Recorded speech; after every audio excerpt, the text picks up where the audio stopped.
¿Cómo se gobierna el mundo en medio de una transición energética? Si ustedes tuvieran que decir 3 oportunidades claves que tiene Argentina para el desarrollo energético, ¿cuáles dirían? Plan de mínima de Reidel, desregular la producción de energía atómica. No está desregulado en ningún lado. Ni en Estados Unidos está desregulado. Invitamos a 2 especialistas para pensar el futuro energético del mundo. ¿Hacia dónde conduce la transición energética? ¿De dónde va a salir toda la energía que demanda la inteligencia artificial? Y en medio de todo esto, ¿qué debe hacer Argentina de cara a 2050? Ahí hay un conflicto, la idea de si se acelera la descarbonización o si se le da prioridad a la seguridad del abastecimiento energético. En América Latina se cree que para el 2030 el 5% de la demanda de electricidad va a tener que ver con data centers. La principal política de cualquier país es la energía, todas las demás son derivadas. Quedaron formateados con la idea de que Estados Unidos es un gran consumidor, que lo es, y que iba al resto del mundo a saquear esos recursos del resto de las regiones y de los países. Todo cambió con el shale. Sí, pero yo pregunté por oportunidades, me respondiste con una que Sí. perdimos. Nuclear, digamos, es la industria que tracciona a todas las demás industrias. Argentina todavía tiene para hacer y decir respecto de eso, pero nuevamente tiene que alinear los patitos. Si vos querés hacer un plan de desarrollo en Argentina, tenés que tomar dinero del sistema financiero y trasladarlo a la inversión en energía. Hola, ¿qué tal? ¿Cómo les va? Bienvenidos a 2050. Hernán, ¿cómo andás? ¿Cómo andás, Alejandro? Qué bueno estar de vuelta acá. ¿Cómo te sentís hoy? Todo bien. Qué bueno verte. Y una vez más tenemos una mesa de expertos, como ya dijimos, después de tanto hablar con empresarios, salen temas, entonces está bueno parar la pelota y hablarlos con expertos. En este caso tenemos a Guillermo Cutuyán, economista de la UBA, máster en estudios internacionales de la Universidad de Itela.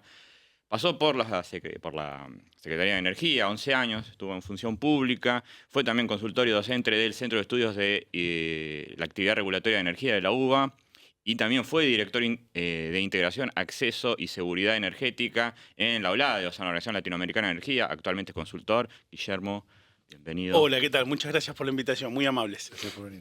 Y estamos con Diego Roger, politólogo y doctor en Desarrollo Económico de la Universidad de Quilmes, con una maestría en Dirección Estratégica y Tecnología del ITBA, y también pasó por la gestión, fue director de biocombustibles de la Secretaría de Energía entre 2020 y 2023 y responsable comercial de Dioxitec, la proveedora de dióxido de uranio de las centrales nucleares de Embalse y Atucha 1. Diego, bienvenido, gracias por estar. Muchas gracias y un gusto estar acá con ustedes. Bueno, por los antecedentes y por la presentación de nuestros invitados se darán cuenta que el tema va a ser la energía. Podría haber sido la gestión. Podría haber sido la Porque gestión, estuvieron en gestión. pero creo que más tenía la energía. Mejor no. Se está hablando de una transición energética, es un tema que está omnipresente, pero al mismo tiempo es cierto que estamos quemando 75% más de carbón que en 1997, cuando se firmaron los acuerdos de Kioto. O sea que la transición parecía no ser lineal. ¿Cómo se gobierna el mundo en medio de una transición energética? ¿Tiro? Bueno, a ver, siempre depende del politólogo, ¿no? De dónde lo mires y cómo lo mires, ¿no?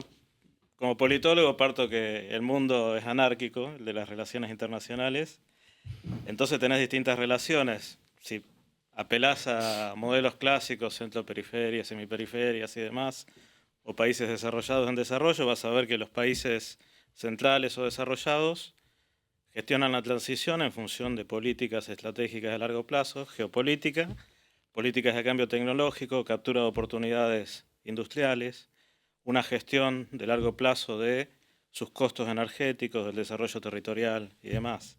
Te vas al extremo contrario en la periferia, es a los ponchazos, como se puede, condicionado por la agenda de los países centrales que te ponen dinero o te quitan o demás para determinadas cuestiones, o los lobbies y las influencias de esos países centrales respecto de las tecnologías que les interesa promocionar, o la geopolítica de los recursos estratégicos que les interesa trabajar o digamos que son insumos clave para sus economías. Ejemplo, digamos, en periferia próspera, en alguna época argentina, hay fuertes condicionantes de los europeos, renovables, pues les interesa el hidrógeno, por ejemplo, ¿no? En otros casos se pueden ver condicionantes respecto de minerales estratégicos.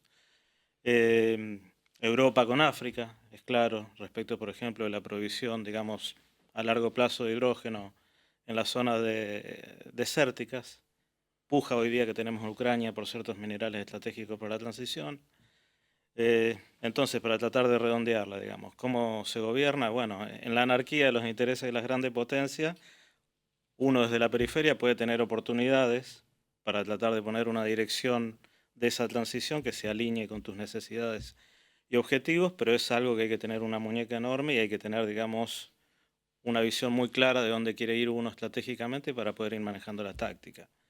Después, claramente, en términos prospectivos, ¿no? China le está ganando a Estados Unidos porque ha tomado la delantera en el manejo de todas las tecnologías, ¿no? Ha armado un gran espacio de acumulación en lo que hace a curvas de aprendizaje que le ha permitido bajar los costos estrepitosamente en solar, fotovoltaica, en eólica. Fotovoltaica es muy notorio al punto que ha desplazado a todos los productores mundiales. Eólica también tiene resultados muy importantes, pero digamos uno se da una vuelta por China y pregunta cualquier tema de transición. Industria del acero, pongamos.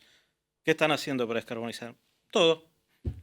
Estamos usando desde carbón vegetal, a hidrógeno, a energía eléctrica y además estamos empezando a deslocalizar, pues sabemos que la curva del ciclo de producción va a ser de determinada manera, entonces también colocan, digamos, externalidades respecto de la producción de acero en países alrededor de China y demás. Y también eficientizan ciertos productos, autos eléctricos más eficientes, deep learning más eficiente con DeepSeek, o sea, también por eso también forma parte de Sí, bueno, y la estrategia de la industria del acero está pegada a la descarbonización con el auto eléctrico, digamos, aceros más livianos y de alta eficiencia y demás, para la industria automotriz que va de la mano, digamos, de la descarbonización, digamos, fuertemente. Uno va a Beijing o Shanghai y se sorprende gratamente y enormemente, pues mucho más silenciosa que Buenos Aires, pero mucho más silenciosa. No es difícil ser más silenciosa que Buenos Aires. No, sí. Santiago de Chile también es más silenciosa que Sí, Buenos Aires. sí, pero notablemente. Hay más arbolado y bueno, y el parque, digamos, automotor de 2 ruedas, no hay nada que no sea eléctrico,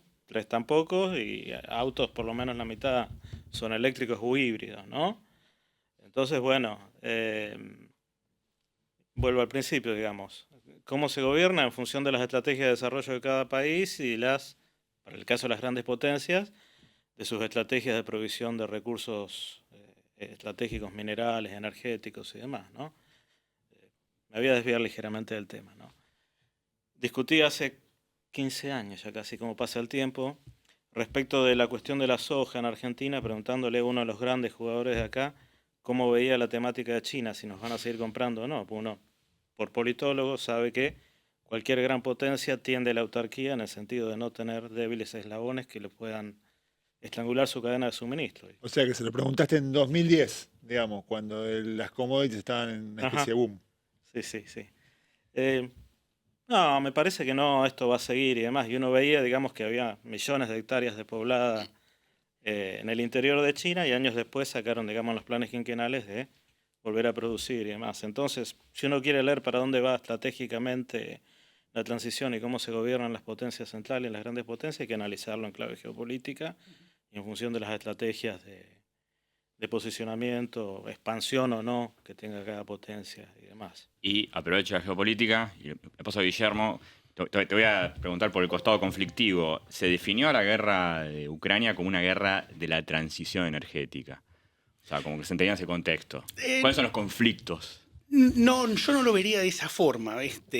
¿Por qué? Porque una de las primeras consecuencias que se vio después de la guerra en Ucrania, o en el momento actual inclusive, fue que Europa, que era un lugar que recibía obviamente casi el 40 y pico % del gas que consumían venía de Rusia, lo que tuvo que hacer fue reemplazar ese gas ruso por otro gas, es decir, no lo reemplazó por fuentes de la transición energética.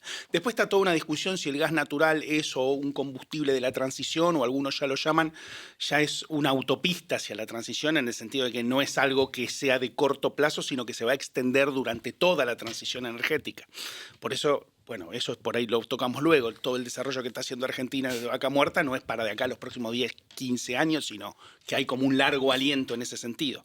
Yo no lo definiría como una guerra de la transición energética a la guerra en Ucrania, yo lo definiría como una cuestión que el sector energético se vio afectado, pero me parece que medio tangencialmente, creo que la cuestión fue otra, la cuestión fue más geopolítica, más estratégica, la expansión de la OTAN hacia el este, llegando hacia una red flag para Rusia, que es que la OTAN no esté en Ucrania, Me pareció eso básicamente.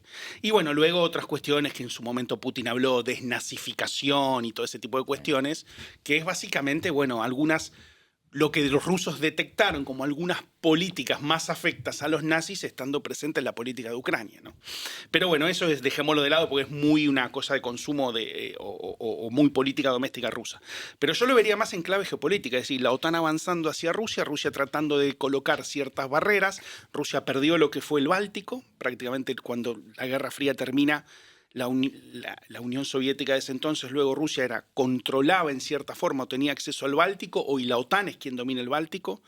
Rusia de a poco fue perdiendo por la guerra en Ucrania el acceso a Europa mediante el gas natural.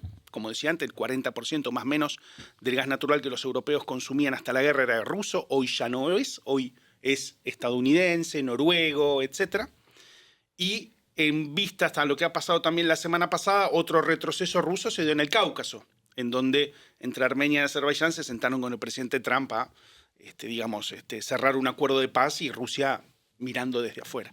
Entonces, a tu pregunta, no creo que haya sido una guerra por la transición. Sí es cierto de que tal vez en muchos foros o muchos países le prendió un poco la lámpara diciendo, bueno, ¿por qué no aceleramos la transición? Porque evidentemente esta situación de depender de un país que era un gran proveedor de gas, si tengo un conflicto con ese país, tengo que ir a buscar gas por otro lado, evidentemente muchos países han dicho, bueno, tenemos que tratar de acelerar la transición energética. Y hay un conflicto que yo no creo que sea una dicotomía, sino más bien que son dos cosas que se retroalimentan, que estuvo muy presente en estos últimos años en la discusión de las grandes agencias energéticas, de la OSD, del G7 incluso también, no sé si el G20 llegó o no, porque bueno, el G20 ustedes saben, está Rusia, China, la India, es un poco un espacio más complejo. La idea de si se acelera la descarbonización o si se le da prioridad a la seguridad del abastecimiento energético. Producto de esto que había pasado en Ucrania, donde los europeos se dijeron, bueno, ¿qué hacemos ahora que no tenemos abastecimiento? Entonces, algunas de las líneas de pensamiento más, creo yo, del lado occidental, pero creo que los chinos también son muy conscientes de esto, y los rusos también, aunque los rusos tanto no lo aplican, es lo que decía un poco él, que China lo que está haciendo, por ejemplo, para asegurarse el abastecimiento energético es seguir consumiendo hidrocarburos, lo necesita, pero al mismo tiempo acelerar una transición donde ellos ya dominan las tecnologías energéticas del siglo XXI están dominadas por China. Y eso es un poco lo que creo que los europeos también en su momento hicieron, ahora se ralentizaron un poco más, y lo que Estados Unidos intentó hacer en la época de Biden, con una legislación que Biden llamó la Inflation Reduction Act, como IRA, las siglas, que lo que buscó era darle una mayor preponderancia al sector de las energías limpias y tecnologías asociadas a la transición en Estados Unidos, pero que el presidente Trump está borrando con la mano lo que se firmó en la administración anterior. ¿Tuvo efecto? O sea, ¿fue efectiva esa ley? ¿Logró una descarbonización? A ver, efectiva en el sentido, hubo poco tiempo, digamos, 2 años en los cuales la ley estuvo más o menos vigente, y además hay muchas cosas que hoy con órdenes ejecutivas el presidente Trump le está tirando para atrás. ¿Y cuál es el plan de Trump? El plan de Trump, yo lo que veo desde el punto de vista energético es lo que él dijo en el discurso del Estado de la Unión allá por febrero, de una manera muy, muy grandilocuente: drill, baby, drill. Hay que seguir produciendo petróleo y gas. Estados Unidos es el primer productor mundial de petróleo y gas, a pesar de que eso a veces a los alumnos que yo tengo en distintos lugares, los tipos no lo pueden entender como primer productor de petróleo y gas. Quedaron formateados con la idea de que Estados Unidos es un gran consumidor, que lo es, y que iba al resto del mundo a saquear esos recursos del resto de las regiones y de los países. Todo cambió con el shale. Todo cambió con el shale. La revolución del shale, que creo que explotó en 2006, 2007, pero no es que viene en ese momento. Hay años y años de exploración, de producción. Pero el impacto en los precios tuvo en el 14, cuando los precios del petróleo se caen. Hubo impacto, hubo también incluso momentos anteriores en el que el precio del petróleo cayó, subió. No tiene mucho que ver con la revolución del shale en sí. Lo que ha hecho que hoy Estados Unidos sea un jugador global y que sea exportador, es que ya las cuestiones que suceden en cuanto a la volatilidad de los precios, por ejemplo, tenés una guerra en Medio Oriente, como sucedió hace muy poquito, cuando Israel atacaba a Irán, Irán devolvía esos ataques, los petroleros o la gente del sector energético veía muy atento qué puede suceder con el precio del barril del petróleo, porque evidentemente tenés un conflicto en la principal zona en la cual existen reservas de petróleo por donde se transa el 20-25% del petróleo mundial, vos tenés un conflicto ahí, podés tener problemas en los mercados. Y el precio fue muy poco volátil, y subió un poquito, bajó. ¿Por qué? Porque hoy hay otras canillas que están alimentando el mercado del petróleo y Estados Unidos es una de ellas. Sí, de hecho, la OPEP no puede, o sea, la presión que genera la OPEP no desestimula la eficientización de los procesos de shale gas. Hoy leía a Javier Blas, lo escribió hoy en Forbes. Sí. O sea, no logran aminorar el efecto que tiene el shale en los precios internacionales. No lo pueden hacer. Fíjate que incluso también los sauditas, estoy haciendo un poquito de historia reciente, pero historia, en el 2015-16 los sauditas intentaron hacer maniobras de dumping para bajar el precio del petróleo y bajando el precio del petróleo quitar del mercado a todos los productores de shale americanos y no lograron hacerlo. Porque además los tipos son muy eficientes. Es decir, Hace unos meses atrás el secretario de Energía americano, que se llama Chris Wright, dio una conferencia en donde él decía, con $50 el barril, la producción es eficiente. Algunos productores americanos estuvieron de acuerdo, otros no tanto. Obviamente el productor va a querer el precio más alto posible. Claro. Pero es cierto que fue una industria bastante resiliente y que en su etapa incipiente, que hoy ya está totalmente desarrollada, incluso han podido competir con barriles o con precios del petróleo entre $40 y $50. Es el piso, ¿no? Porque... Sí, siempre se puede caer un poco más bajo de acuerdo a las circunstancias, pero a lo que vemos hoy es un piso bastante importante. No, pero hay como una tabla 50, 55 mejor. Claro, 60, 70, 80 la panacea y más de 100 y bueno, o más de 90, bueno. No, ya con 70 es drill, baby drill. Claro. Y sí, porque eso abre muchas canillas y da muchísimos incentivos. Ya con eso podés hablar de, por ejemplo, aguas profundas si fuera necesario, o incluso, no sé si lo hará el presidente Trump, pero en su momento se habló en campaña de ir por los recursos de Alaska, que es un tema complejo también, porque Alaska es como una reserva, hay grandes partes que es como una reserva que no se puede tocar. Ir por, incluso en la época de Obama, ya no la de Trump, esto no lo vamos a achacárselo a Trump. Ya en momentos de Obama incluso se hablaba de exploración en el Atlántico, en el seaboard estadounidense.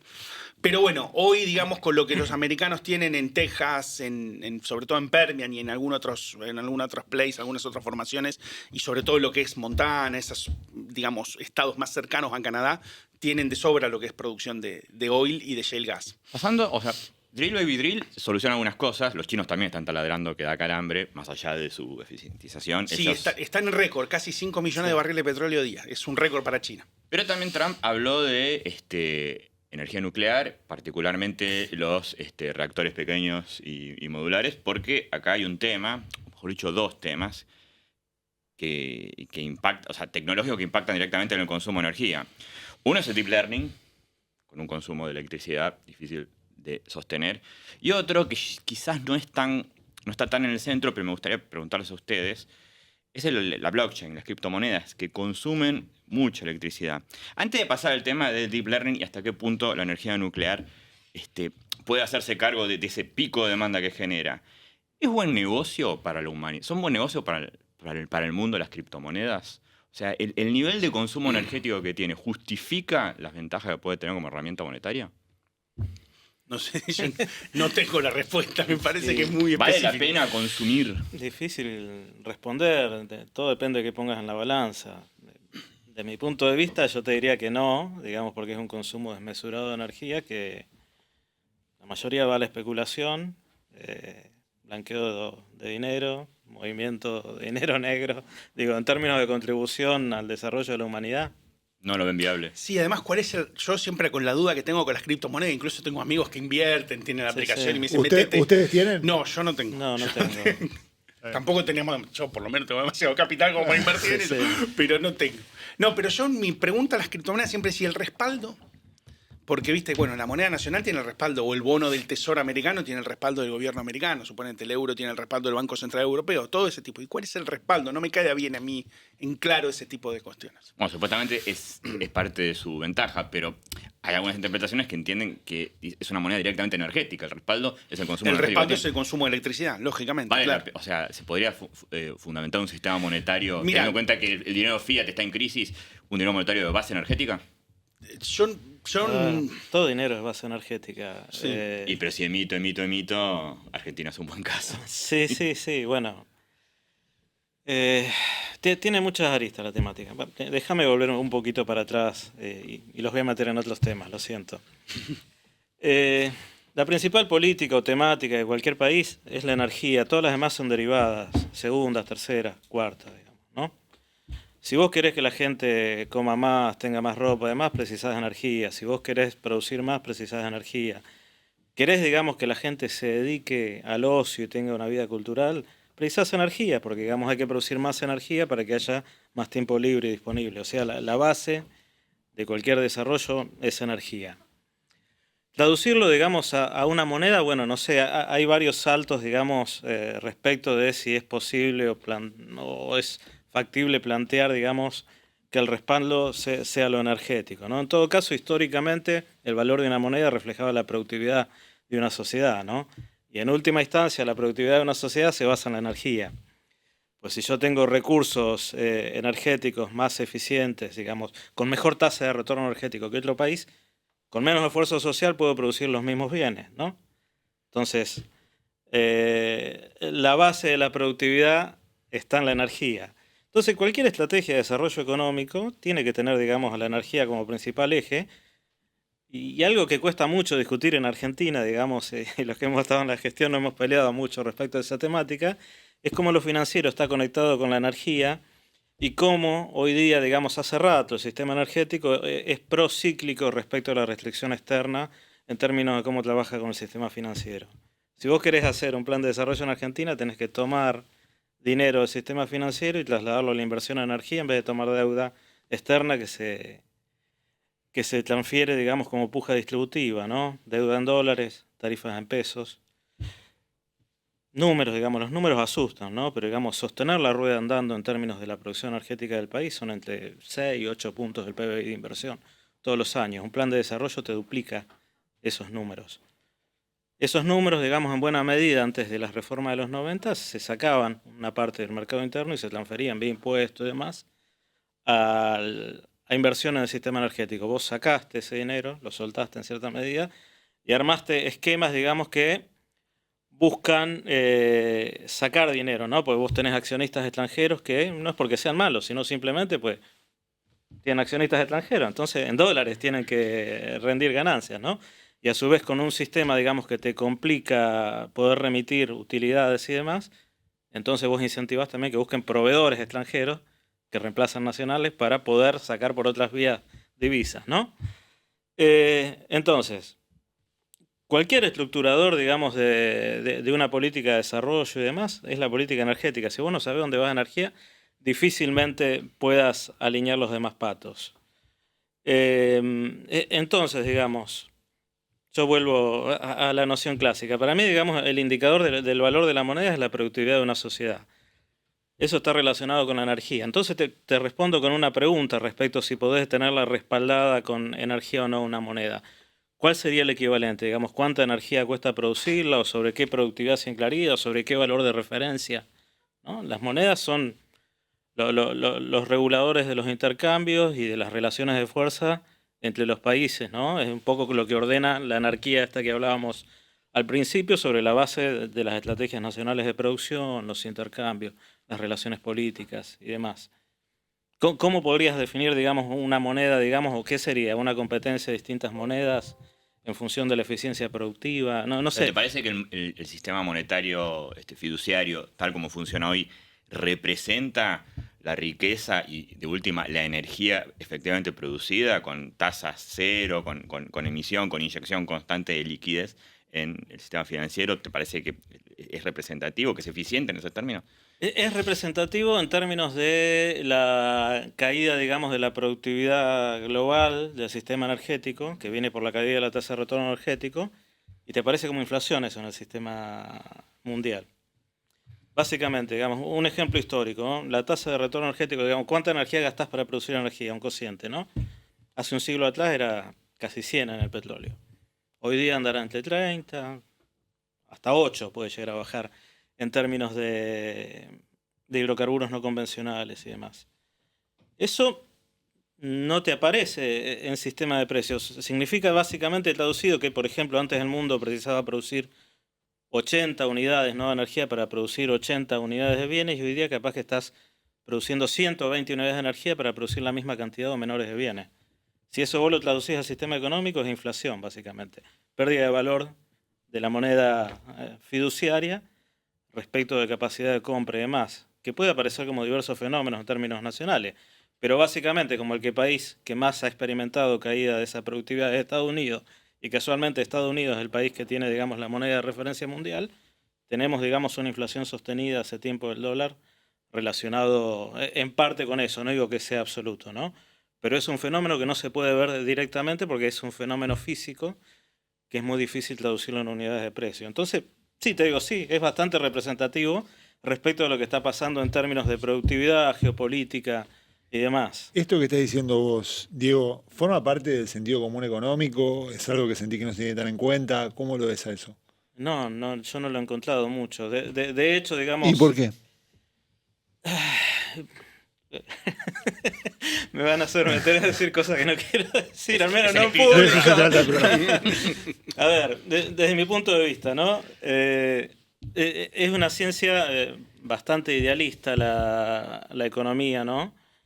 Que no trabaja, digamos, con magnitudes físicas, digamos, trabaja con modelos, se lleva muy mal con la realidad, en cierto sentido, ¿no? Las cuestiones físicas es difícil traducirlas en términos de magnitudes en el aparato teórico de la economía. Después, bueno, me voy a meter un poco chivo en lo que estoy trabajando en la tesis, ¿no? La economía parte, digamos, del consenso general, mainstream, ¿no? La noción de equilibrio, digamos. El único equilibrio que existe en la naturaleza es la muerte térmica del universo, digamos. Entonces, digamos, el desarrollo no es equilibrio, es moverse de desequilibrio en desequilibrio.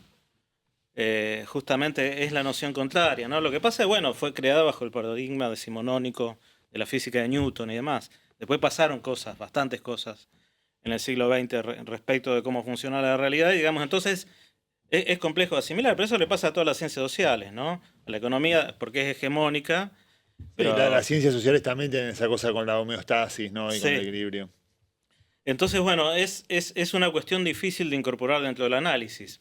Esto que le comentabas de la diferencia de productividad, a partir de analizar las cuestiones de la tasa de retorno energético y la termodinámica aplicada al desarrollo, energía y demás, digamos, estuve buscando bibliografía y no lo he encontrado. Al final terminé escribiendo un paper y presentándolo, y bueno, si a alguien se le ocurrió antes, que levante la mano, ¿no? Ujú. Pero yo no he encontrado trabajos que puedan traducir, digamos, esta cuestión física, digamos, combinarlo o cruzarlo con la cuestión de la productividad y relacionado con estrategias nacionales. O sea, decís que eso es un problema que aqueja a todas las escuelas económicas, al keynesianismo, a la escuela austríaca, Sí, al a monetarismo. todas las corrientes principales. Después tenés corrientes que han incorporado, pero son bastante recientes, le diría que no tienen más de 40 años, que incorporan materia y energía, pero bueno, de diversas, metabolismo social, por ejemplo, y demás.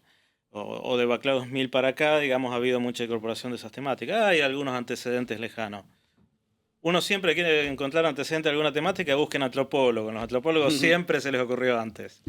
Pueden encontrar algo en Levi-Strauss, se puede encontrar algo en White, grandes esbozos de la temática que después te van abriendo camino, ¿no? Levi-Strauss hablaba de sociedades frías y calientes en función de la Y, relación con Guillermo, la No, lo que sí, déjame decir, para Sí. volver un poco Sí, a sí, lo sí, que sí. vos hablabas, no solo en la cripto, pero en general la inteligencia artificial se va a ir constituyendo como un sector más de demanda de electricidad. Eso es claro. Ya lo es. Ya lo es, pero se va a constituir ya en números más altos incluso. Hoy, por ejemplo, ya estamos más o menos en 1,5% de la electricidad mundial para la inteligencia artificial.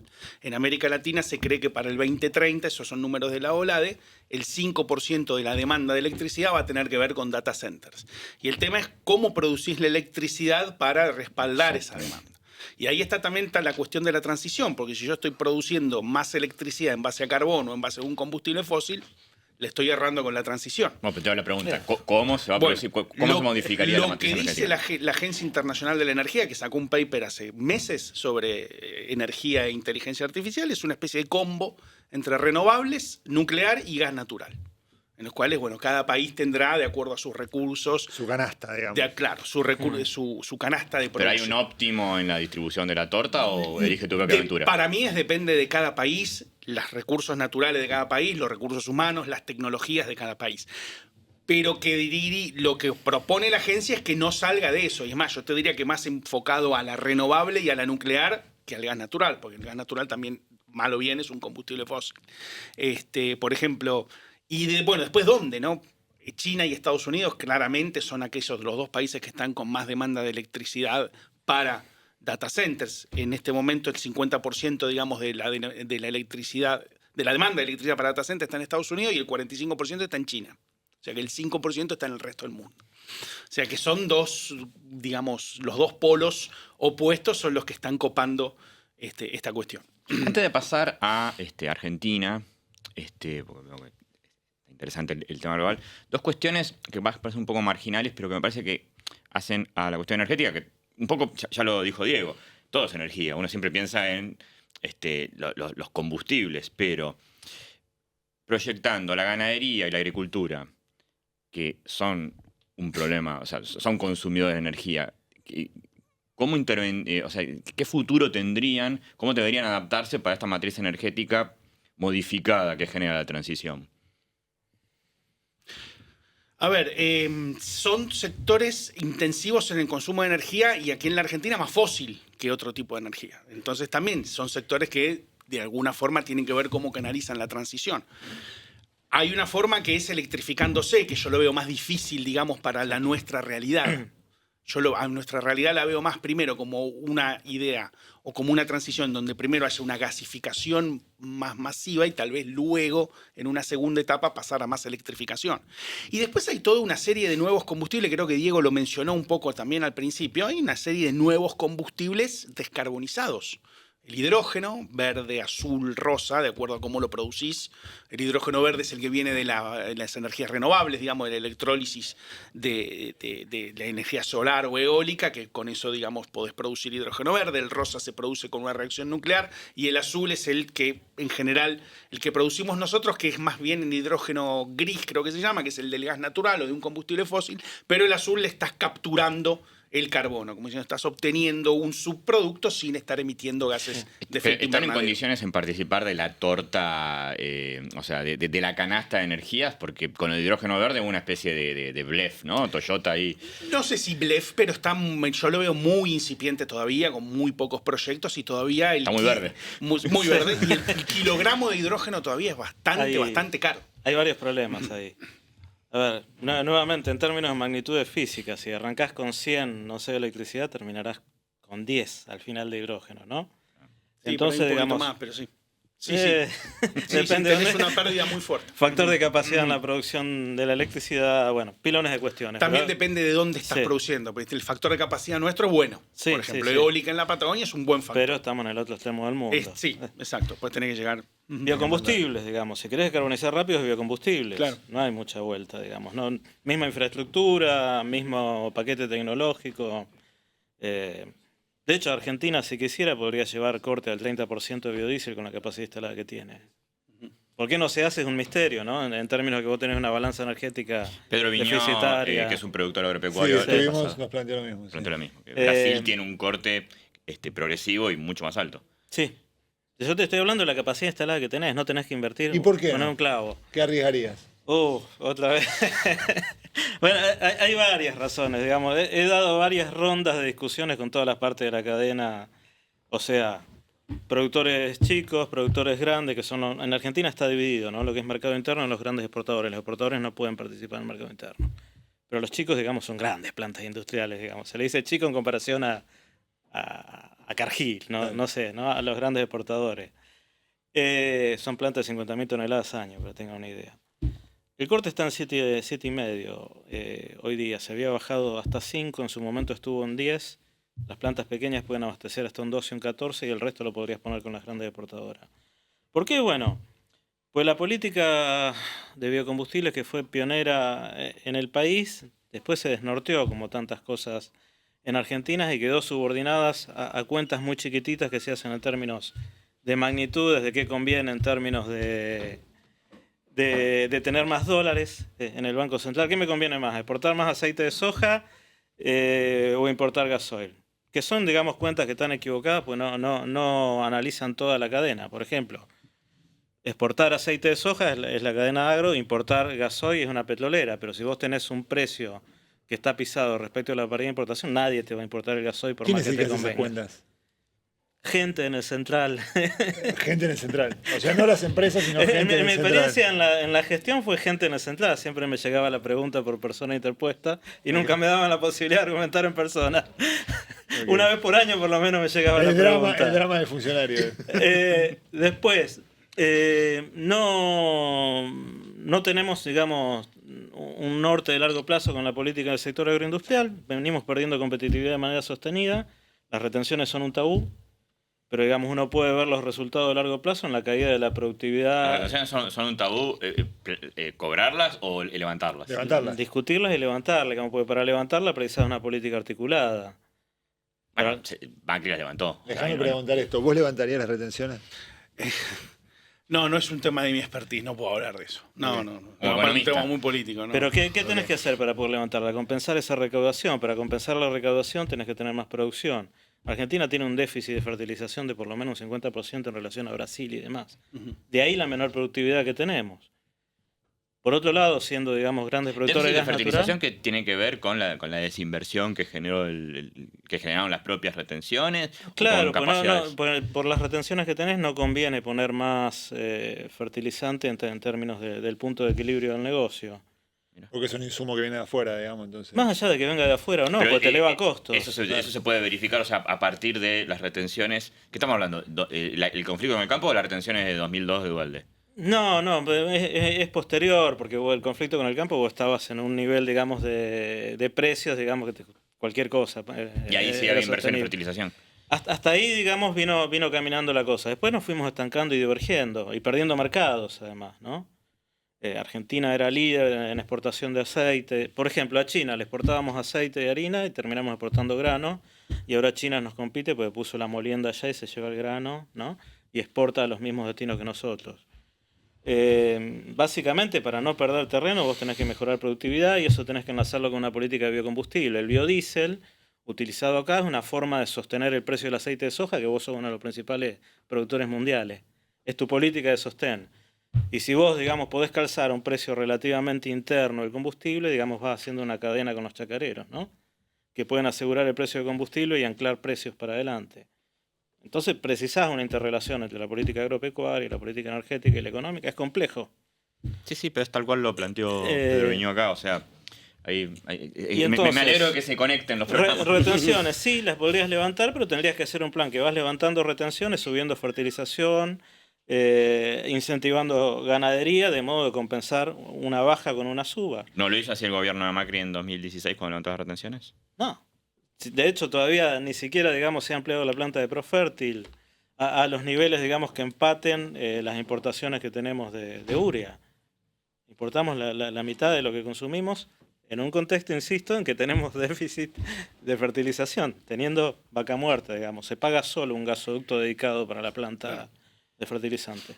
Aprovecho esto que dijo Diego, para ya pasar a la Argentina, y acá, antes de pasar a los temas específicos, me gustaría hacer como una pregunta global, porque vengo de leer la historia del petróleo de Gadano, y es, históricamente, Argentina ¿tuvo buenas políticas energéticas? ¿En qué momento perdió el rumbo? Es difícil eso de contestar. Yo creo que históricamente no hemos tenido buenas políticas energéticas. Han sido todas muy, digamos, pendulares, lo que un poco se ve ahora también, y sin un norte tal vez no adecuado, pero sostenido en el tiempo. No podría decirte cuándo fue que se descuajeringó la cuestión, pero lo que yo veo que en los últimos 20, 25 años, digamos, hacemos y deshacemos, y así es muy difícil. Lo único que tal vez ha mantenido cierta regularidad es el tema de, bueno, por ahí hablamos después, la importancia de tener un programa nuclear. Luego se ve qué tipo de programa nuclear, si más para la izquierda, más al centro, más a la derecha. Vamos a hablar bien de eso. Pero digamos que hay una cierta continuidad. Pero luego me parece todo bastante discontinuo, incluso, por ejemplo, con una de las cosas que creo que había sido bastante interesante en las últimas administraciones, que era la mayor promoción de energías renovables, también luego fueron perdiendo, digamos, un poco de fuerza, un poco también por un programa de promoción no lo puedes mantener o sostener en el tiempo. Si te están dando promociones, eventualmente está bueno para arrancar una industria que estaba produciendo, creo que en el 2011, 2012, era el 1% de la electricidad de la Argentina venía de renovable entendido como eólico, solar, menos hidro de menos de 50 megavatios, todo ese tipo que la ley define, creo que es la 27191, si mal no recuerdo, que define que los renovables son ese tipo de tecnologías. O sea, ahí sale la hidro como Salto Grande, Yacyretá, sale de la cuestión. Que bueno, luego se impulsó en su momento, luego ya no se impulsó más, porque tenía toda una parte financiera detrás que era muy complejo cerrarlo en digamos, la macroeconomía inestable que tenemos. Y bueno, y hoy prácticamente voy a decir, bueno, se empieza a, entre comillas, a ordenar algunas variables macro. ¿Hay alguna idea de esas? Me parece que no. Y desde el punto de vista de los hidrocarburos también, yo lo que veo es que no caigamos en lo que es exportación del, digamos, el hidrocarburo crudos, la exportación cruda sin ningún tipo de ganancia o de valor o de agregarle valor aquí, procesarlo aquí, sino que se habla de exportar crudo, se habla de exportar gas natural licuado, que es directamente el gas sacado del yacimiento, puesto en el ducto y luego en el barco que lo va a exportar. Y la verdad que no lo veo, digamos, no digo consistente en el tiempo, tal vez eso sí sea consistente en el tiempo, sobre todo teniendo Vaca Muerta, uno sí se puede plantear que a 2030, 2040 poder convertirse en un exportador de gas o un país con gas que se exporta el gas, no un país gasífero, un país petrolero. Pues también yo veo o escucho a algunos que hablan de que la Argentina será Arabia Saudita o será un país petrolero, un país lejos de eso. No podemos, no. Yo creo que no. Yo creo que no, primero porque somos un poco la cola también de la demanda mundial, estamos muy lejos, como decía Diego antes, y después porque ahora si vos te querés montar en una estrategia de exportación de petróleo crudo o derivados, pero exportación de petróleo crudo, que ya lo estamos haciendo, una exportación de gas natural vía GNL, estás compitiendo con tipos muy grandes en el barrio. Estás compitiendo con Estados Unidos, estás compitiendo para el mercado asiático, que es el mercado que más demanda gas natural licuado y que seguirá demandando mucho gas natural licuado en las próximas décadas. Estás compitiendo con Qatar, con Malasia, con Australia. Estás compitiendo con el propio Estados Unidos, que es costa este o costa oeste también. ¿Y a qué puesto puede aspirar en el escenario más optimista Argentina en el ranking de proveedores de energía? Mira, a ver, hay algunos, me parece a mí, movimientos este último año, ponele que uno te puede decir, bueno, firmamos algo con Eni para que eventualmente a Europa llegue algo de GNL. Cuando vino la comisaria europea de la energía el año pasado o el anteaño, no, creo que fue el año pasado, el secretario de Energía en ese momento era Rodríguez Chirilo, se firmó un memorando de entendimiento para que Argentina le provea hidrógeno verde y gas natural licuado a la Unión Europea. Bueno, hay una intención, después hay que hacer los contratos y hay que ver cómo se hace, pero hay una intención. Después YPF firmó algo con Eni, YPF también firmó algo o el de la Argentina, mejor dicho, firmó algo con la India para poder proveerle gas natural licuado a la India. Pero la India no queda muy en la órbita de China comprándole a Rusia. No, la India también va a ser un gran digamos, consumidor, va a ser un gran importador. Hoy la India está importando sobre todo petróleo ruso y gas natural licuado tiene, bueno, la cuenca del Pacífico, Australia, Malasia, Qatar, algunos otros países del Medio Oriente, pero eventualmente por una cuestión de diversificación para aumentar la seguridad podría haber a otras latitudes, pero el tema es que el precio con el que llegamos, que sea un precio competitivo y ahí tenés que hacer toda la cadena para atrás del flete, el precio de la licuefacción, el precio del transporte desde Vaca Muerta hasta el puerto, el precio de la producción del gas en Boca de Pozo. Tenés que ver todo para atrás y tratar de no llegar a, no sé. ¿Cuántas de esas variables están en manos de la política económica argentina? Y tenés el precio el PIS, digamos, el precio en el ingreso del sistema de transporte, eso lo tenés. Por ejemplo, el Plan Gas te da un precio de 3,5, creo que era, dólares por millón de BTU hasta no sé si el 27 o el 28, después habrá que renegociar con los productores. El transporte es más o menos un precio que casi internacionalmente es el mismo en todos lados. Pero la distancia ahí... Sí, bueno, la distancia es de Vaca Muerta al puerto, son 1000 kilómetros. No, después tenés el transporte claro, para el transporte marítimo. Eso pesa mucho, porque lo nombraron los dos. No, en la política energética nuestra creo que no pesa nada, eso es una variable totalmente exógena. Por eso, pesa mucho en el costo, en el precio con el que vos lo puedes hacer. No, me parece que no, que es una parte menor. Como lo nombraron varias veces, como estamos lejos. Sí, estamos lejos, sí, eso es cierto. No lo tengo tan presente, pero yo creo que el principal precio es el que vos produzcas acá en Boca de Pozo. Ese es como la variable o el driver, o sea, que luego no te nos va perjudica tanto estar lejos. El punto es que licuarlo te duplica el precio, pues vos lo haces, digamos, con turbinas que funcionan a gas y te consume tanto como licuado, más o menos por eso que te duplica. Entonces la variable principal es el precio del gas. Del gas en el yacimiento. En el yacimiento, sí. Obviamente estás más lejos, te encarece más el flete. La cuestión hemisférica sí nos complica mucho, estar al lado de Estados Unidos. Sí, pero también hay que ver que nosotros somos contracíclicos, ¿viste? Es decir, Sí. cuando el norte está demandando más gas porque es invierno en el norte, nosotros estamos en verano donde el gas o la demanda de gas se depleta un poco más. Entonces hay que jugar con eso también. Pero lo más complejo a mi criterio no solo es la distancia, sino el competidor. Porque vos ya estás compitiendo con Estados Unidos. Es decir, competir con Estados Unidos, por lo que hablaba Diego antes, con la productividad, todo es medio complicado. Y por más que vuelvas a la época de las relaciones carnales con Estados Unidos, estos son negocios. Y va a ser muy difícil. Y en el Pacífico competís con otro grande que es Australia, y Canadá se está metiendo cada vez más. Canadá exportó el otro día, hace 15 días o 20 días, por primera vez un yacimiento de GNL hacia Corea del Sur. Es la primera vez que Canada LNG, que es un proyecto que está en British Columbia, exportó GNL, así que es otro actor que se mete. Y nosotros me parece que estamos llegando un poco tarde. Si hubiéramos llegado con capacidad de exportar GNL en 2022, probablemente los europeos hubieran dicho, bueno, además de Estados Unidos, además de Noruega, además de Azerbaiyán, que son países que hoy le están vendiendo gas a la Unión Europea, tal vez Argentina hubiera tenido un rol ahí que jugar. Pero llegamos tarde. Sí, Sí, nuestra sí. ventaja es en Sudamérica, claramente. Claro.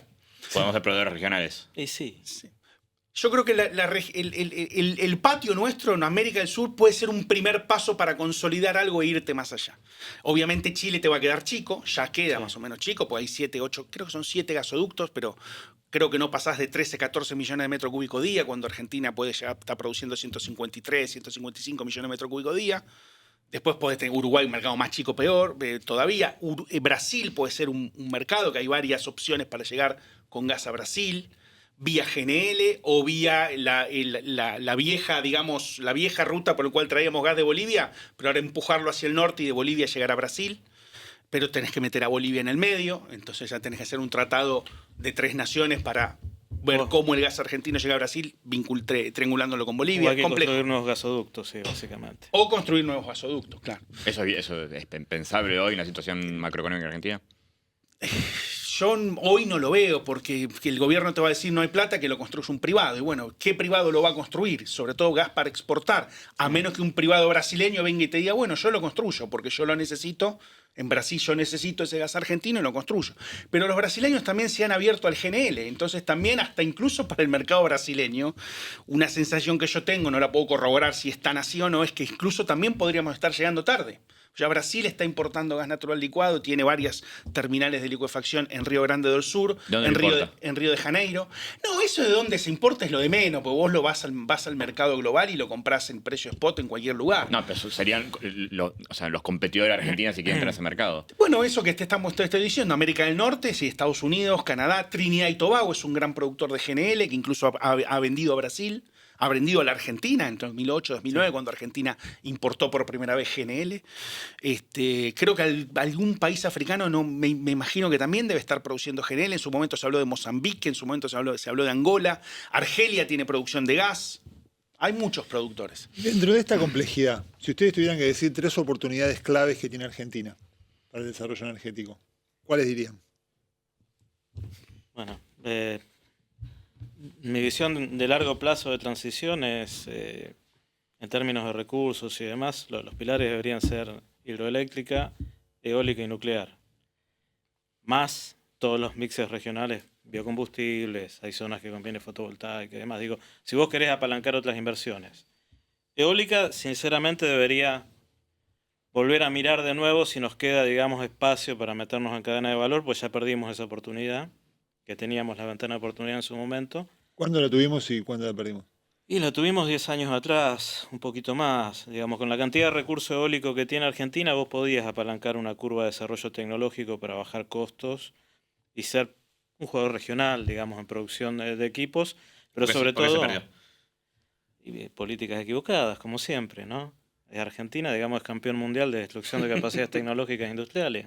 Pero hubo un proyecto, Pescarmona no tenía un proyecto muy grande que... Bueno, a eso me refiero. Es paradójico, ¿no? Pero se fue a Brasil Pescarmona por... Sí, antes de eso, digamos, en 2015 había una fábrica montada de aerogeneradores de 2 megavatios y cuando vino a renovar no se le dio mercado a eso, básicamente, con lo cual destruiste las capacidades.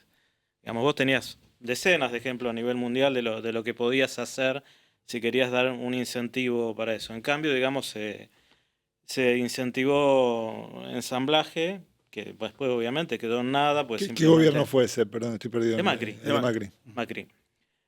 Así todo, digamos, dentro del kirchnerismo se arrancó un poco tarde con la temática.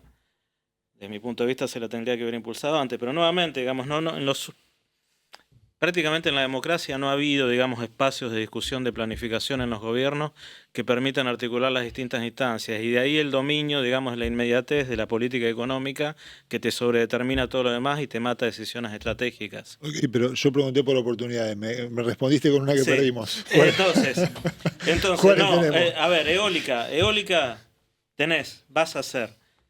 Creo que hay un espacio para poder hacer cosas, sobre todo pensando en el hidrógeno más lejos, ¿no? Y además porque una máquina eólica cada 20 años tenés que cambiarla, ¿no? Hidroeléctrica se puede duplicar lo que hay. Ustedes piensen que en hidroelectricidad, digamos, cada vez que se ha hecho una represa, la tercera derivada es la electricidad, ¿no?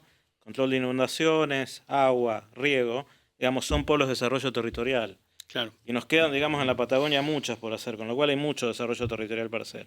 Aguas y Energía y YPF fueron los campeones de desarrollo territorial de Argentina. Nuclear, digamos, es la industria que tracciona a todas las demás industrias, digamos. Industrias más complejas que hay son nuclear, aeronáutica, aeroespacial. Argentina todavía tiene para hacer y decir respecto de eso, pero nuevamente tiene que alinear los patitos.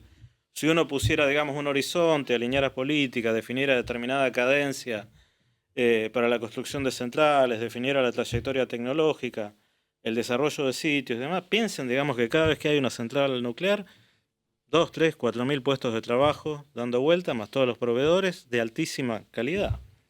Es inseparable de una estrategia de desarrollo. Después, bueno, te agrego uno más, seguir con la cadena agro hacia lo que es, digamos, biocombustibles, biorefinerías, química verde. No podemos no darnos una política respecto de eso. Las cosas vienen aconteciendo igual, pero capturamos mucho menos de lo que podríamos capturar. Argentina tiene, respecto de biorefinería, tenés, digamos, la producción del insumo, la materia prima. Ha habido desarrollos concretos de catalizadores, procesos industriales y demás, y se han fabricado plantas pilotos de biorefinería. O sea, tenés toda la cadena para capturar todo el componente de valor, la patente, el desarrollo del producto, la producción y demás. En materiales, digamos que los insumos y demás viajan mal, ¿no? Pues la biomasa le pega muy fuerte el componente flete. Otro sector, bueno, infraestructura, digamos, sobre todo ferrocarriles, fluvial, naval, indispensable en cualquier espacio que quiera expandir oportunidades, expandir fronteras productivas, expandir fronteras agropecuarias, bajas costos, multiplicadores varios y hace sinergia con cualquier industria relacionada con lo energético. Obviamente, Vaca Muerta también es una oportunidad. Tenés que alinear incentivos. Argentina, al igual que el nuclear, es uno de los pocos países que tiene industria metal mecánica y tecnológica asociada a hidrocarburos y no la estamos aprovechando y de hecho la hemos venido castigando en algunos aspectos. Así que hay un surtido grande para pensar una estrategia de desarrollo territorial con Vos, oportunidades. Guillermo, acompañás este ranking. Sí, yo acompaño lo que dice Diego. Yo tenía un jefe en la Secretaría de Energía, que ahora porque Diego mencionó la falta de planificación, ahora cuento algo sobre eso. Que él decía que la estrategia futura debía ser hidronuclear renovable. Como diciendo, bueno, esos son los 3 lugares a avanzar. De todas maneras, la realidad cambió un poco. Hoy existe Vaca Muerta. Creo que es insoslayable pensar, por lo menos en el mediano plazo, en cómo monetizar lo que tenemos en Vaca Muerta, pero yo creo que no debemos ir más allá de 2050 pensando en eso. No podemos estar en 2070, 80 pensando en Vaca Muerta. Nos tiraste un centro con el nombre del programa. ¿Cómo? Nos tiraste un centro con el nombre del programa. Ok, claro. Pero sí creo que hay espacio en lo nuclear, hay espacio en combustibles bajos en emisiones y todo lo de biocombustible, hidrógeno, que es un poco aprovechar y comoditizar la producción de electricidad renovable. Una parte es a través del hidrógeno. ¿Y cuán optimistas son ustedes con respecto a que esto pueda llegar a suceder? Poco. Claro, Guillermo. Poco. No era el momento. Poco. Déjame contar algo sobre el tema de planificación que lo mencionó Diego, ¿no? Como que la falta de planificación. Yo ingresé a la Secretaría de Energía para trabajar de pasante para un grupo que era un consejo asesor de estrategia energética, así se llamaba. ¿En qué año? En 2004 estaba Daniel Cameron como secretario de Energía. Primero de unos varios pingüinos, ¿no? Que anduvo por ahí. Y nada, y teníamos que estudiar, asesorarlo al secretario en materia de cuestiones estratégicas a largo plazo, y 1 año, 2 años después de eso, el secretario de Energía le dio a ese consejo la tarea de armar un plan, no plan energético es muy grande, pero una idea de planificación energética a largo plazo que en ese entonces llegaba hasta 2025, luego se fue corrigiendo. Bueno, ese grupo que se armó, que sobrevivió al cambio de administración, se siguió, digamos, en los años de administración de Macri, con Aranguren primero como ministro, luego vino Iguacel y terminó Lopetegui ya de ministerio bajando a secretaría. Sobrevivió y construyó unos escenarios energéticos al año 2030 que eran bastante interesantes, porque daban muchas opciones. Opción de un país más gasificado, más eléctrico, había opciones de biocombustible, había distintos escenarios para el ingreso de energía nuclear, distintas penetraciones también de energía renovable. Pero bueno, como todo, como quedó en la nada, quedó cajoneado y nada. Yo el otro día leía algo que también sacó, digamos, el trabajo de escenarios energéticos al 2030 que había hecho ese grupo, que luego se fue disolviendo, pero lamentablemente no quedó mucho de eso. Yo sé que luego también con la administración de Alberto Fernández, yo ahí ya me fui de la Secretaría de Energía, siguió la Secretaría de Planeamiento con alguna idea y trabajó en creo que era un plan de transición energética 2030 y una visión a 2050. Así eran los 2 documentos que había sacado hasta que vino el gobierno, la administración ahora con la transición con Milei. Pero bueno, de ahí a que eso se pueda implementar, yo no veo mucho, digamos, en acciones políticas que refieran a ese tipo de planes, ¿viste? Y en ese sentido, ¿cuál es el principal obstáculo para que ustedes sean un poco más optimistas y no nos riamos cuando les pregunto si lo ven bien? ¿Es el sistema democrático? ¿Es el tipo de empresariado que tiene Argentina? ¿Es la clase política? ¿Cuál es el ¿Cuál es el nudo de problema? ese ¿Quién tiene la gordiano? culpa? Problemas hay muchos. El problema siempre es, insisto con la metáfora de los patitos, alinear los patos. Vos primero precisás un espacio en el cual se puedan sentar a discutir la política con la economía y las distintas áreas sustantivas, ¿no? Es decir, bueno, vamos para allá. Después, la política se tiene que atar un poco las manos en ciertas temáticas. La problemática al final del día del sector energético es una y solo una en el contexto que está funcionando hoy día. Que por más que vos digas que le vas a regalar lo que sea, digamos, nadie te va a creer porque después se dan vuelta y en el central no hay dólares para llevar afuera. Entonces, si vos no mitigás ese riesgo y además no tenés herramientas de financiamiento local, siempre te vas a chocar con esa restricción, por más que digas que regalás todo, digamos. Rigi o Rigi, como le quieran decir, se esperaba que haya una lluvia de inversiones, proyectos y demás, y es bastante magro en relación a lo que viene pasando, en parte por eso. ¿Herramienta de financiamiento local? ¿Estás pensando en qué específicamente? A ver, he hecho muchas iteraciones en la temática. Una posibilidad que me imagino, ¿no? Si vos, digamos, tenés el problema, digamos, en términos de la parte componente extranjera de inversión, de que no te crean, digamos, que va a tener los dólares, hice el ejercicio de pensar en un fondo soberano en su momento que se alimente con retenciones, por ejemplo, de exportaciones de vaca muerta y demás. Vos dejás los dólares afuera y lo tenés que invertir en flujos que den dólares, ¿no? Con eso vos garantizás que puedan acceder a las divisas en términos de cómo vos pautés el sistema, ¿no?, de inversión extranjera. En eso también hay infinita bibliografía de cómo se ha hecho respecto a esa temática. Con ese fondo vos armás uno paralelo que está garantizado en que capte de mercado financiero local para financiar todo lo que es componente local. Cuando vos querés hacer política industrial que tiene componente local, en la industria que sea, te encontrás que con que el que te financia afuera, que en general es una agencia de desarrollo, no te financia componente nacional. Porque le interesa financiar su industria, no la tuya. Entonces, si vos no tenés una componente de financiamiento local, no podés tener política industrial. La política industrial y tecnológica nace y muere en las políticas de financiamiento que vos tengas localmente. Digo, te están mintiendo si dicen que tienen una política de desarrollo industrial o demás, si no tienen un equivalente de financiamiento. Entonces, bueno, vos con estos 2 fondos que trabajen sobre el mercado financiero local, no precisás ni subsidiar, digamos, hoy día vos estás viendo que tanto sector petrolero, eléctrico, bueno, renovables y demás se financian en el mercado con obligaciones negociables y demás, con valores atractivos. O sea, vos decís un fondo con retención a vaca muerta. Eso, digamos, con eso vos garantizás la remisión de utilidades, que es lo que te mete el ruido y el costo extra vos en el financiamiento. Vos lo que tenés que asegurar es que van a poder llevar al que invierte extranjeramente, ¿no? Y a su vez tenés que financiar localmente todo lo que quieras incentivar, porque si no, no va a acontecer, no hay manera. Todo lo contrario del RI, digamos. Además, sí, en buena medida. Además, en términos del negocio, ¿no? Vos mirás el negocio, el riesgo justamente es la devaluación. Si vos aumentás componente local de industria y lo ponés con financiamiento local, le estás sacando riesgo cambiario al proyecto, ¿no? Entonces, si vos lo estructurás bien, le da atractivo al retorno de la inversión del proyecto y mitigás los riesgos. Pero tenés que alinear la política, digamos, en parte cambiaria, la energética, digamos, parte de la financiera. Tenés que dejar de estar roleando deuda de corto plazo. Tenés que hacerle cambiar a los bancos y a los fondos de inversión la dirección en la que trabajan y tenés que tener un norte respecto de qué vamos a priorizar, digamos, qué vamos a desarrollar, a qué proyectos vamos a apuntar. Una suerte de zonas económicas especiales o proyectos especiales orientados a desarrollo de proyectos estratégicos. Dicho sea de paso, hay que dejar de usar la palabra estratégico por 10 años, por lo menos.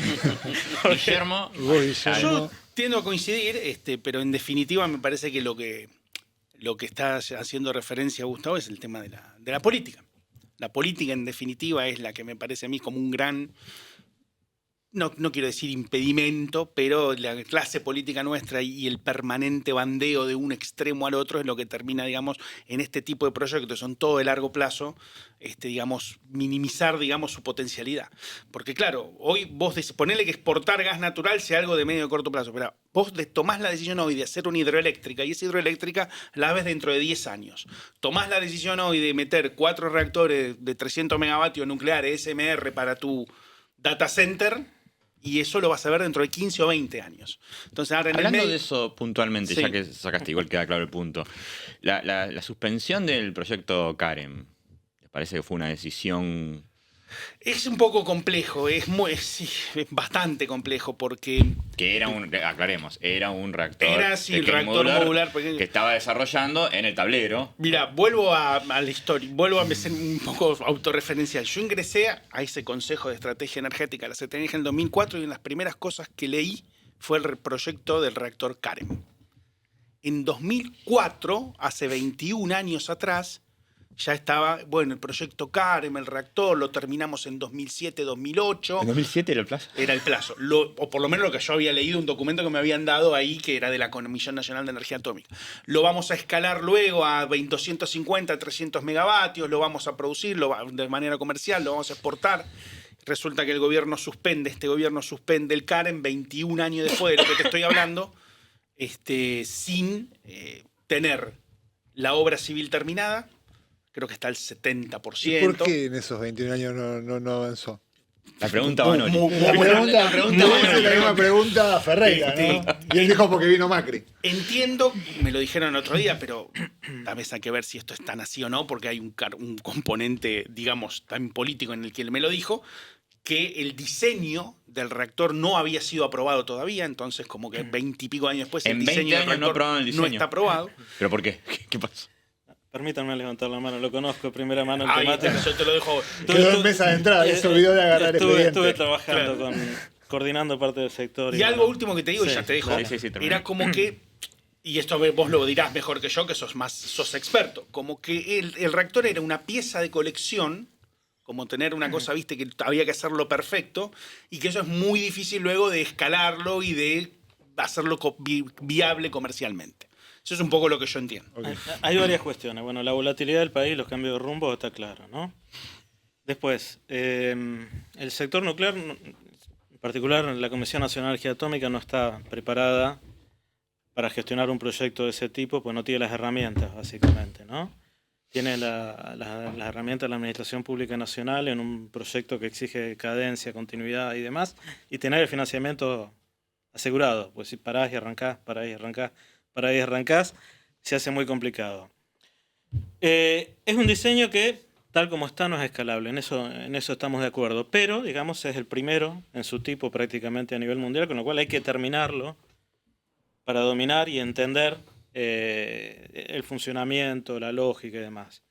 Un reactor modular se supone que es algo que vos lo fabricás como caramelos en el sentido en serie, en fábrica, y minimizás lo que tiene que ver de obra en el sitio. Bueno, que Karen mucho de eso no tiene, pero sí es un reactor modular que tiene tecnología de convección, es intrínsecamente seguro, digamos, no tiene bombas para el enfriamiento. Un pilón de conceptos que no existen a nivel mundial y que hay que terminarlo. ¿Pero tiene insisto. potencial comercial o es como decía Guillermo, una pieza de colección que está buenísima tenerla ahí en la vitrina? El potencial comercial tiene un desarrollo comercial, ese no es un desarrollo comercial.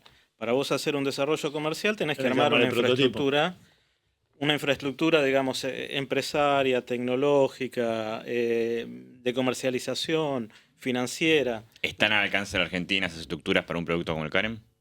Sí, pero tenés que tener la vocación y la visión de hacerlo.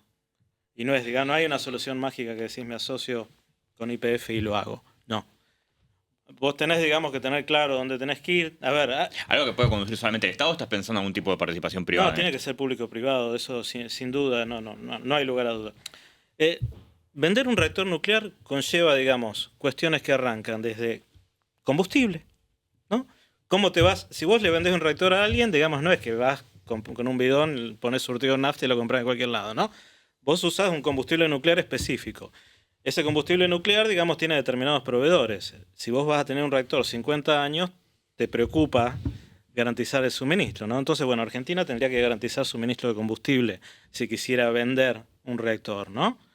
Entonces, bueno, lo primero que tenés que solucionar, digamos, dado que es un reactor con uranio enriquecido, ¿cómo vas a asegurar la provisión con uranio enriquecido? Y bueno, tenés que asociarte con alguien, porque Argentina no enriquece uranio para asegurar el suministro. ¿Por qué? Porque Argentina históricamente... explota uranio, o sea, lo importamos. O sea, ahí tenemos un problema. Argentina ni siquiera explota uranio, lo importamos. Sí, importamos el mineral de uranio, Importamos el eso era mineral de encargado. Sí, porque bueno, muchas provincias que tienen Sí. uranio tienen Sí, prohibida sí. la minería del uranio. Es Chubut, ¿no? El uranio es en Chubut y creo que Mendoza también. Mendoza Entonces, tiene uranio. hay un conjunto de cuestiones que tenés que solucionar y armar una hoja de ruta de trabajo que te va a llevar bastantes años. Pero asociaciones estratégicas en lo que tiene que ver combustible, asociaciones estratégicas en lo que tiene que ver la tecnología, la provisión de los fierros y demás. Perdiste IMSA como empresa nacional que te está construyendo la vasija, digamos, tu núcleo core tecnológico, secreto industrial y demás, ya no es nacional, con lo cual, digamos, signo de interrogación respecto de qué pasará ahí. Y después tenés que asociarte con los países que van a ser mercado destino, porque, digamos, hay una asociación de largas décadas, digamos, a quién le vas a vender, ¿no? Pues después también está la gestión del combustible gastado. Tenés que hacer transferencias también si son países que no tienen reactores respecto de la regulación, crearles una autoridad regulatoria nuclear, después definir una política en ese país de la gestión de los residuos. No es una cuestión fácil, no digo que esté fuera de alcance, pero implica, digamos, una continuidad y que haya un organismo, una empresa o algo dedicado a hacer eso y hay que ponerle dinero también. Y después está la cuestión de la arquitectura financiera. Bueno, aprovechamos... Sí, el problema, perdón, que ya no es el problema del año 2004, cuando yo leí eso por primera vez que te decía antes, sino que hoy, ya en su momento, yo coincido, era pionero y era medio como una pieza única, pero hoy ya tenés muchos otros países que están haciendo eso. Corea del Sur, Estados Unidos, distintas empresas americanas hacen eso, y ya lo están colocando incluso en algunos países del Medio Oriente que lo necesitan para pequeños mercados de electricidad o desalinización de agua. Entonces, todo ese esfuerzo que dice Gustavo que hay que hacer, que yo coincido, hay que ver si para qué, digamos, porque si llegamos tarde a eso, porque ya hay otros mercados que ya han copado con sus reactores, o hay otros productores que han copado mercados, digamos, destino con sus reactores, si vamos a llegar, después de todo ese esfuerzo que hay que hacer, a hacerlo. O sea, es otro tren que perdimos. Estoy viendo A que mí me da la se nos sensación fueron de que es muchos otro trenes. tren que perdimos. Sí. Tenés que alinear muchas cuestiones, digamos. A ver, en desarrollo tecnológico no... Tienen mucho papel, mucho PowerPoint afuera, pero en desarrollo concreto, digamos, algunos están desarrollando vasijas y demás, forjando, pero son China y Rusia los únicos que tienen algo más o menos parecido a un reactor modular. Los demás están lejos. O sea, no hay... O sea, porque Guillermo Yo entiendo presentó que Corea un del Sur y mercado- Estados Unidos ya tienen diseños bastante probados. No sé si vendidos. No, probado no hay nada. Ujú. Probado no hay nada. Pues no, ¿Y qué no. se está vendiendo? ¿Se están vendiendo proyectos? Papel. PowerPoint. PowerPoint. Desarrollos futuros de último. Pero Desarrollo aprovecho, futuro, aprovecho sí. que se ve esta cuestión porque queremos cerrar el cuestionario con 3 balazos, digamos. Uno está bien directamente vinculado con esto, que es el plan Reidel. Un plan que ni siquiera es un PowerPoint, ¿no?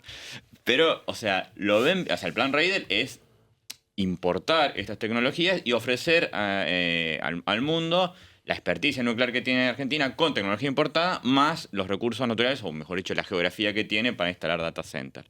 ¿Lo ven viable? ¿Para qué te vas a venir al sur si tenés el Ártico y el consumo está allá? Sí. Aparte, yo no sé si importar. Yo tenía entendido que los 4 reactores estos de 300 eran un diseño del INVAP. No era importar. Es una patente que es un diseño Claro, nada es un más de diseño. INVAP que está siendo muy optimista a 10 años. Claro, pero por de eso es cualquier fierro. una patente, un diseño que aún hay que probarlo. Y después Claro. hay que ver si eso es viable, si para construir uno de 300 hay que construir 4 de 300, luego hay que escalarlo más, exportarlo. Creo que en el plan Redil también habla de exportar esa tecnología, habla de producir el uranio, que no lo podemos producir el combustible nuclear, como decía Gustavo, para después exportar el reactor y el combustible. Vuelvo con perdón que soy muy insistente, Sí. 20 años y el CAREM no pasó de 60-70% la obra civil y el diseño del reactor no aprobado. Bajémosle. ¿Qué nos hace Es el Carem de Milei. ¿Qué nos hace pensar de que vamos a tener un ACR300, 4 ACR300 funcionando de aquí a... Bajémosle mucho la espuma al proyecto. La base, el plan mínimo, el plan de mínima de Reidel. Desregular la producción de energía atómica. Un delirio. No, No, en ningún lado está desregulado. no está desregulado en ningún lado. Ni en Estados Unidos está desregulado. Está que es recontra un- regulado en todos recontra, sí. lados. Imposible. No, ¿cómo va a No, regular además el estamos sector hablando de una nuclear? industria que es muy compleja por Sí. el uso dual de la energía nuclear. Sí, Ni nos sí. metimos en ese tema, ¿no? De seguridad, ese tipo de cuestiones, viste, que tiene que ver con el uso de la energía nuclear, que una de las cosas que Argentina siempre, digamos, también destacó, y sí ahí hay una política de Estado, es la continuidad del uso civil de la energía nuclear. Claro. Nunca ningún gobierno lo puso en tela de juicio eso.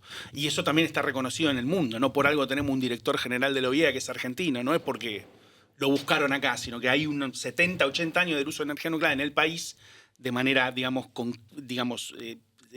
concreta, fehaciente y que con uso civil, y nunca nos desviamos de eso, que hace que podamos llegar a ese lugar. Cuenta la leyenda que Galtieri se dio una vuelta por Pilcanilleu, donde se está tratando de enriquecer uranio, y dijo si no se podía fabricar algo no civil por ahí. Pero bueno, quedó ahí, quedó en la... Hay una leyenda también de la isla Huemul y de Perón, Sí. ¿no? Hay que irse hasta esa Ah, época. eso no es una leyenda, lo hicieron. Puede haber dicho lo que sea, pero nunca fue de proliferación el plan nuclear Claro. de Argentina. Eso. En cambio, Además, Brasil sí siempre tuvo alguna estuvo duda de que coqueteando. Brasil sí podía tener un plan Bueno, pero nuclear eso no es lo que más cercano a la resuelven Sarney y proliferación. Alfonsín. Bueno, los Bueno. acuerdos Alfonsín-Sarney, la ABAC, la Agencia Brasileña Argentina de Control de Materiales Nucleares, tiene alguna sigla más, no me acuerdo del nombre completo, es justamente eso, la idea de que ambos países puedan monitorear qué es lo que está haciendo el O otro. sea, no transformados en India-Pakistán. Exacto, y que su Exactamente. programa nuclear no tenga otra cosa que no sea el uso energético y civil. Segundo balazo, te lo dejo a vos. Un famoso economista, Guillermo Moreno, dijo que nadie sabe el costo real de la energía y que en consecuencia no se puede hablar de que la energía está barata o cara en Argentina. ¿Qué opinan? Sí, se puede saber perfectamente. Lo que pasa es que hay un conjunto de supuestos que siempre se pone para hacer el análisis. En un punto, digamos, vos como país podés definir determinados supuestos. No sé, ¿en cuánto amortizo una central? No es un supuesto, en realidad es una función de tu política financiera y económica. Sí, se sabe perfectamente. Todos los que estamos en el mundo más o menos sabemos cuánto cuesta sacar un barril de petróleo, cuánto el millón de BTU.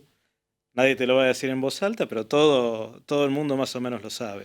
Se No puede sé qué saber. contexto lo habrá dicho, pero sí hay ciertas ideas. Es decir, vos no también puedes decir, bueno, hoy se sabe que, por ejemplo, ya el costo de generación de energía eléctrica con renovable va tendiendo a ser cada vez más bajo.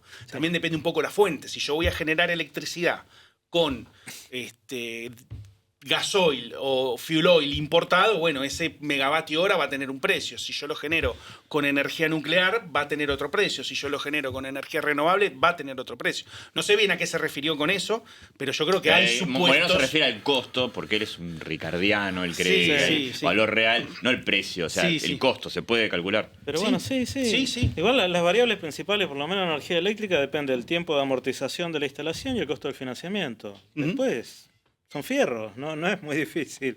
Después está el Sí, el insumo. costo de capital, claro, el Sí. insumo, el costo de capital, que también hay un costo de capital en los países centrales, hay un costo de capital por ahí distinto en los países como los nuestros. Por eso, digamos, Hay un si riesgo vos Estado, un riesgo país. querés En eso. tener una política energética estable, tenés que tener financiamiento local para poder estabilizar los precios de la energía, ¿no? Hay mucha... Y que no se lleve a las piñas el precio de la energía con el financiamiento externo, ¿no? La restricción Ni externa tampoco con el y la precio, puja ni distributiva. tampoco con el precio internacional. Claro, Tendría sí. que ir cercano a lo que es el import parity, porque si no es como Sí, muy. bueno, Estás muy distinto, muy desfasado. Depende del segmento de trabajo. Ujú. Obviamente en hidrocarburos, Claro. si vos tenés inversores extranjeros, no te podés despegar mucho, pues se van a otro lado. Exacto. Y bueno, energía eléctrica es un poco diferente, pero tampoco tan distinto. No, exacto. Bueno, para cerrar le dijimos, Ya pasó. pasó una hora y Ah, media, pasó fue muy muy rápido. intenso. La verdad, Diego, Guillermo, les quiero agradecer mucho que nos hayan acompañado hasta acá. Y creo que se pudieron desplegar casi todos los temas que hicieron. Un poco para jugar, un poco para darle fuerza. Les vamos a tirar un poco para homenajear a Sergio Massa. poco para homenajear al candidato y al economista también, porque fue ministro de Economía, o sea, de alguna manera fue economista. Le tiramos consignas, siglas, sin más argumentación, por sí o por no. Quizás podemos darle algún permitido si quieren argumentar en alguna, pero la idea es que no. Rigi. ¿Cómo está, no? Sí, Represas chinas. sí, Hay que terminarlas. Alca. no, No, Mercosur. sí, sí. Superávit fiscal a como de lugar. Incluyendo obra pública, obviamente. no sabe, no contesta. Como de lugar, no. Tesla. No, ¿Qué significa Tesla? No sé. Es como ayuda a la transición un auto así. prefiero uno de vid. Poco, Mucho más barato. poco. Agenda 2030. Sí.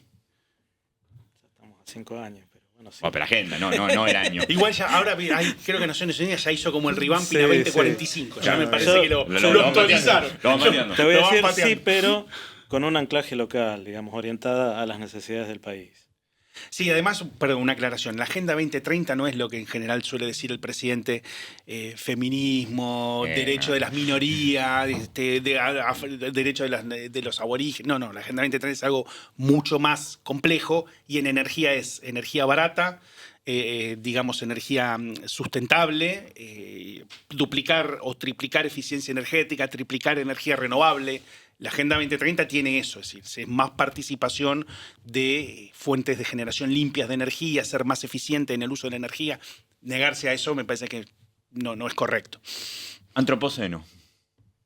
¿Es una categoría válida para entender la transición y el momento? No soy geólogo, no respondo cosas... Ya, excede la geología. Y a ver, definir una era geológica significa que hay evidencia geológica suficiente que marca, ¿no?, un cambio estratigráfico.